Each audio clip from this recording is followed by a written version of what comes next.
आज की press conference इस पृष्ठभूमि में बुलाई गई है कि पिछले कई महीनों से संत आशाराम जी बापू और उनके जो समर्थक हैं, उनके साथ एकम सनातन भारत दल के जो कार्यकर्ता हैं वो संपर्क में थे और इस बात पे चर्चा हो रही थी और जांच पड़ताल हो रही थी कि 2013 से ही वो क्या परिस्थितियां हैं जिन परिस्थितियों के चलते 86 वर्ष से भी अधिक के एक संत को, एक महात्मा को, करोड़ों लोगों की आस्था जिनमें बसती है, करोड़ों लोगों का विश्वास जिनमें बसता है, उन्हें जेल में रखा गया है और जेल से रिहा नहीं किया जा रहा। इसी दौरान स्वयं मैं भी, जब मेरी गुजरात विजिट हुई थी, तो एकम सनातन भारत दल के कार्यकर्ता और पदाधिकारी जो हमारे गुजरात के हैं, वो हमें अहमदाबाद के जो मुख्य आश्रम है बापूजी का, वहां पे लेके गए थे। तो वहां पे भी हजारों भक्तों से हर विषय पे चर्चा हुई, बातचीत हुई और यही निष्कर्ष निकाला गया कि एक साजिश के तहत बापूजी को फंसाया गया है। एक पॉलिटिकल वेंडेटा जिसके चलते बापूजी को जेल में रखा गया है, वही मुख्य कारण है बापूजी की कंटिन्यूड इनकार्सरेशन के पीछे। धर्मांतरण रोकने में जो बापूजी की भूमिका रही है अपने भक्तों को साथ लेके, वो अनप्रेसिडेंटेड रही है। गुजरात में हम जानते हैं कि किस तरीके से, चाहे वो क्रिश्चियन मिशनरीज हो या वो तमाम धर्मों के लोग, मजहबों के लोग जो धर्मांतरण में विश्वास रखते हैं, किस तरीके से मुंहतोड़ जवाब बापूजी के संगठन ने उन्हें दिया था।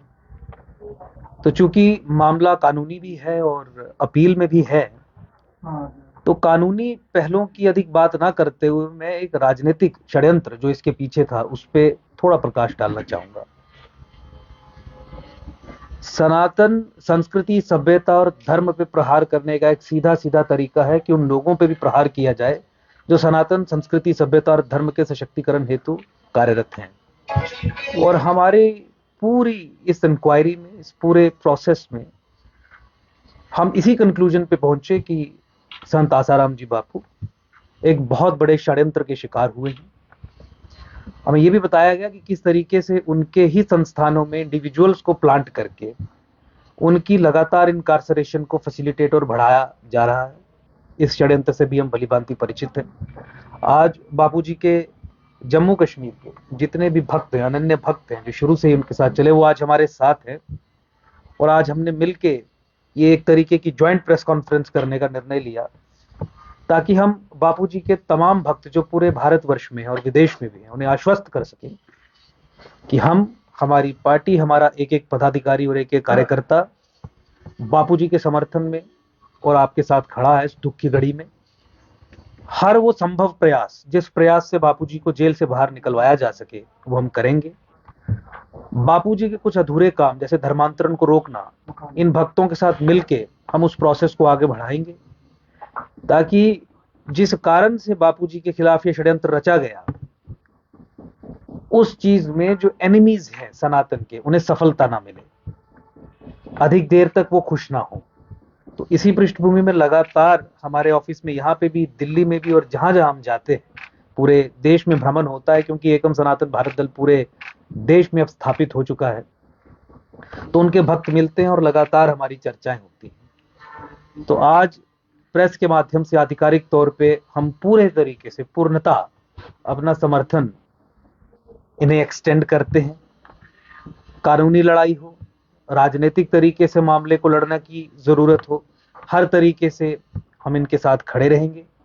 और मैं आज प्रेस के माध्यम से, हमारे साथ जो लोग बैठे हैं ये तो हैं ही हैं, बापूजी के अन्य भक्तों को भी जो देश विदेश में हैं, उन्हें भी आश्वस्त करता हूं कि पूरे दल बल के साथ, पूरे रिसोर्सेज को मोबिलाइज करके हम ये सुनिश्चित करेंगे कि बापूजी को समयबद्ध तरीके में जेल से बाहर अब लाया जाए।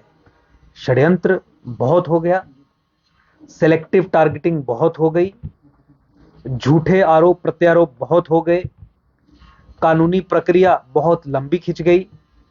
कानूनी, राजनीतिक, हर प्रक्रिया से पूरी चीज को समझने के बाद मैं फिर आप सभी को आश्वस्त करता हूं कि बापूजी जल्दी ही जेल से बाहर आएंगे और आप सब भक्तों को उनका आशीर्वाद प्राप्त करने का पुनः एक बार मौका मिलेगा। और सनातन की फाउंडेशन, जिसे स्ट्रॉन्ग करने में संत आसाराम जी बापू और उनके संस्थान की एक अनपैरेलल्ड अनप्रेसिडेंटेड भूमिका है, वो प्रक्रिया फिर शुरू होगी। बहुत बहुत धन्यवाद।